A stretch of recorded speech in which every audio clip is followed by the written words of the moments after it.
If you get hot playing VR games on your Meta Quest 3S, then the default facial interface that it comes with isn't really going to be doing you any favors because there's no ventilation built into it, so it's not helping with airflow. What you need is the most breathable, ventilated facial interface that you can find. So I've got two here to check out. I've got the official one from Meta.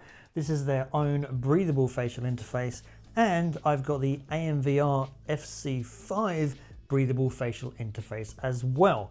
So I'm going to be checking both of them out, and I'm going to be answering one of the most common questions that people seem to ask whenever I try any facial interface out is, does it work with the Halo HeadStrap?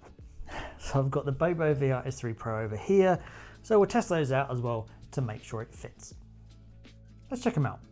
Before we go any further, I do have a favor that I could ask of people, because over 90% of the people that watch this channel aren't subscribed, and it would be really helpful if you could hit that subscribe button down below if you do enjoy this video, because it helps me grow the channel, which makes it a lot easier for me to get gear that I can review and I can actually do videos that you like to watch. Plus, it would be really good in the comments down below if you wanted to suggest anything that you would like me to review. Let me know, comments down below, and I'll see what I can do.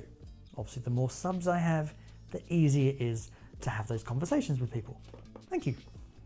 Of course, if you don't subscribe, that's okay too. You can keep watching. Now, AMVR did send me theirs to review, but they're not paying for or sponsoring this video, and I bought the Meta one myself. So you are going to get, as always, my honest opinion.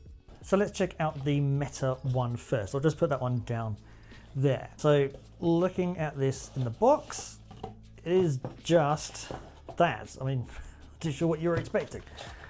Put the cardboard down there. Now, this is a noticeable change from the standard default facial interface, other than it being grey rather than being black.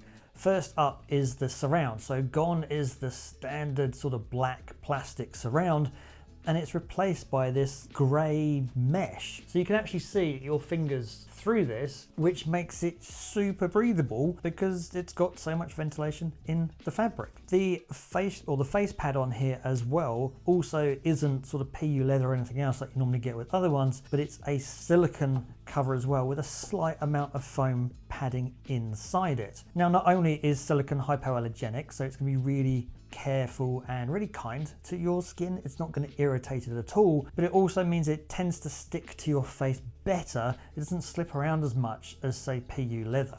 So it sits really nicely on your face here. I don't notice any pressure points. I've been using this for ages, probably 6 months now. You do notice some light leakage coming in through your nose, but honestly, no nose guard is 100% perfect in that regards. One of the really cool features is it's also kind of suspended. It's got suspension built into it, so you can see that the facial interface sort of gives as you push it in and out. So that's going to help it with alleviating pressure points. Also means this is going to suit a wider range of face shapes.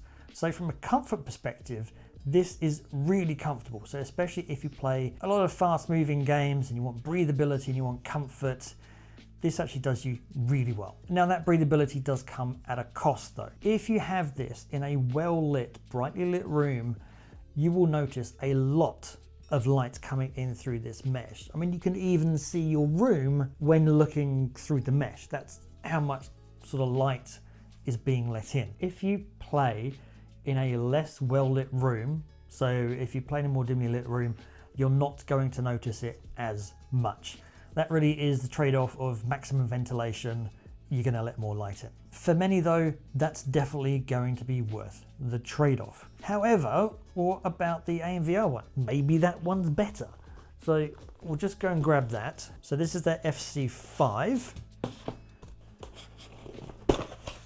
And in the box, we get what they call their ice cool face pad. So this is a silk cotton pad. So it's going to be a lot more breathable than, say, PU leather pads. It also means it's going to soak up some sweat as well. So that can help, sort of help keep you cooler. And then you can just go and chuck that in the wash if you need to afterwards. Also, we now have the main facial interface itself, and that's got your standard sort of PU leather face pad on it. So nice and soft. PU leather means it's nice and easy to keep clean. And then if I put that on my face, It's nice and comfortable. I haven't really had any problems with AMVR stuff in the past.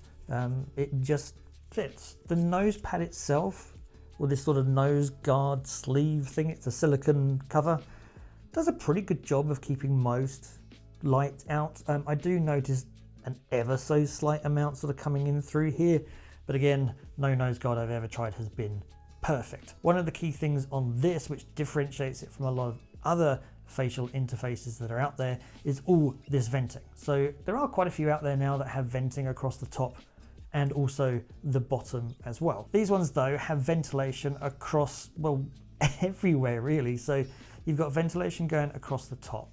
You've then got ventilation coming around the sides, and then you've got ventilation coming in underneath as well. So it really is just trying to suck in air from everywhere. And it's really well designed because the way the slots are worked is they're kind of offset between internal and external, because you can see here the slots come in on the inside as well. So the slots on the outside kind of look like this, and the slot on the insides are kind of offset like this. So at no point is there a direct line of sight between light on the outside and you on the inside. So that really helps keep light down to a minimum. So when I tried it, I didn't notice any light coming in from anywhere around the facial interface, apart from just a very small amount coming in through the nose pad here. Now, depending upon your shape of your nose, and I don't have a small one, you're going to have variable results there.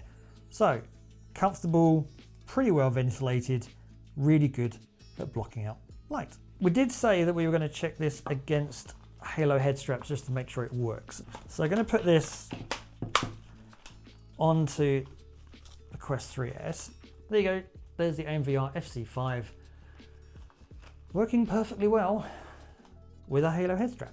And we're just going to get the metal one, and then that's how well the official metal one fits. So there's not quite as much room between the top of the facial interface and the forehead bar of the Halo head strap as there is with the AMVR one, but there's still enough room to be usable. So if you wanted to know whether either of these work with a Halo head strap, well, they both work with a Halo head strap. So if you are looking for a facial interface, a breathable one at that, which two of these should you get? Well, I think part of it is also going to come down to price. So the official Meta breathable facial interface is going to cost you $40. But it is the most breathable facial interface that I've tried for the Quest 3S.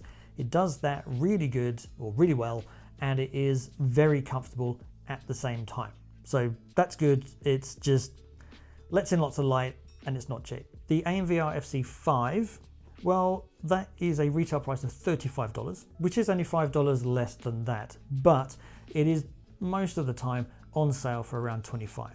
So for $25, you get their two face pads, you get the PU leather, and you get the cotton one here, and you get a ventilated face pad, or ventilated facial interface, which lets in some air, not as much as that one, but it also lets in way less light. So for most people, or for a lot of people, that could well be the perfect compromise. So I will leave purchase links to both of these in the description down below so that you can go check them out for yourself. If you do want to check out some other options though, then be sure to click on the link up here somewhere. Thanks for watching. If you've enjoyed the video, please don't forget to like and share it. Consider subscribing if you're not. And as always, I'll see you in the next one.